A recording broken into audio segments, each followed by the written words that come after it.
ದರ್ಶನಕ ಬಾ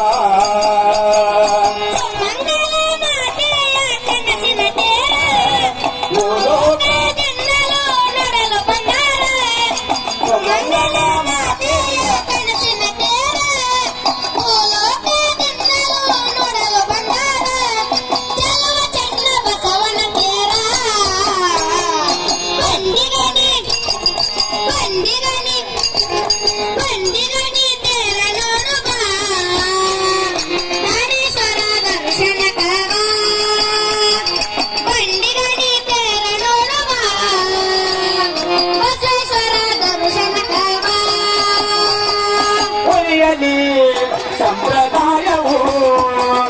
ಆಗಲಿ ಶ್ರೀಶೈಲ ಗುಡಿಯು ತಿರುಪತಿ ಆತೇರು ಓರೋ ಕನಸು ಅಮ್ಮನ ಹೆಸರಾಯ್ತು ನೇಸು ಸಾಗರ ಶಿಲ್ಪಿ ಬಂದರು ಜಗದೀಶನ ತಲೆಯ ತೇರು ನೋಡಲು ಕಣ್ಣುಗಳು ಧನ್ಯ